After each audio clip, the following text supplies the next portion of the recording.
ভোর হলেই শুরু হয় কর্মব্যস্ততা। কুষ্টিয়ার গড়াই নদীর ঘোড়াঘাটে ভিড় জমে মানুষের। বর্ষায় এভাবে প্রতিদিন ঝুঁকি নিয়ে স্রোতস্বিনী নদী পার হয়ে শহরে যাতায়াত করেন কয়েক হাজার মানুষ।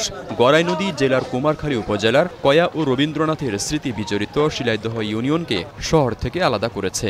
নৌকায় তাদের যাতায়াতের একমাত্র ভরসা। সেতু না থাকায় এখানকার মানুষের কষ্টের যেন সীমা নেই।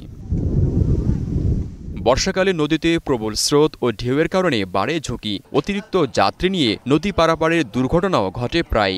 ছোট ছোট বাচ্চাসহ স্কুল কলেজগামী শিক্ষার্থীরা ভয়ে নদী পার হয়। শুধু বর্ষাকালে নয়, শুকনো মৌসুমেও পায়ে হেঁটে নদী পার হতে ভোগান্তির শিকার হতে হয় যাতায়াতকারীদের। এই যে বর্ষা মৌসুমে নদীতে অনেক ঢেউ হয়, ছোট ছোট বাচ্চা টাচ্চা যারা ছাত্রছাত্রী আছে এদেরকে তো এই পাশে পড়তে পাঠানোটা অনেক রিস্ক। শুকায় গেলে তখন এটা আরেকটা ভোগান্তি যে পুরোটা নদী আমাদেরকে হেঁটে হেঁটে পার হতে হয়। মাছ নদীতে এসে যখন ঝড়টা হয় তখন তো নৌকা উথাল পাতাল করে। এই সময় তো জীবনের রিস্ক থাকে, সেহেতু আমরা নৌকা তো ওখান থেকে আর ফিরে যেতে পারবে না। তো ওখান থেকে এখানে আসা পর্যন্ত যদি কোনো অ্যাক্সিডেন্ট হয় এর জন্য দায়ী থাকবে কে?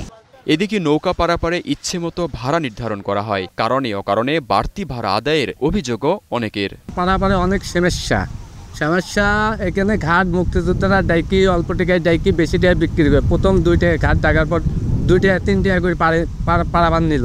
এখন আবার তারা বিক্রি করে দিল অন্য জায়গায়, এখন পারাপার নিচ্ছে 10 টাকা।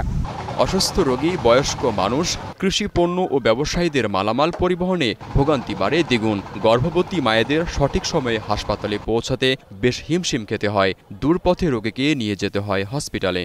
একটা রুগী নিয়ে যেতে হলে পারে তো অনেক কষ্ট, অনেক দূর দিয়ে যেতে হয়। রুগীটার হয়তো অনেক সময় প্রাণী এর জন্য চলে যায়। এ দুর্ভোগ লাঘবে দ্রুত সেতু নির্মাণের দাবি স্থানীয়দের। এ প্রকল্প প্রক্রিয়ার মধ্যে রয়েছে বলে জানিয়েছেন এলজিইডির এ কর্মকর্তা। পিডি যে আছে আমাদের ব্রিজের অনূর্ধ্ব 100 মিটার বা তার বড় ব্রিজের পিডি বা আমাদের যে প্রজেক্টগুলো আছে তাদের সাথে আমরা ইতিমধ্যে আলাপও করছি। আমাদের স্যাররা আশ্বাস দিয়েছেন যে আমরা এই ফিজিবিলিটি স্টাডি করার যে প্রকল্প আছে সেটা থেকে আমরা ফিজিবিলিটি স্টাডি করি, যেটা ওখানে করা সম্ভব হয় তাহলে আমরা সেটা করবো। সেটা আমাদের এই প্রক্রিয়ার মধ্যেই আসবো। শুধু আশ্বাস নয়, ব্রিজ নির্মাণ প্রকল্পের দৃশ্যমান অগ্রগতি দেখতে চান কুমারখালীর কয়া ও শিলাইদহের মানুষ।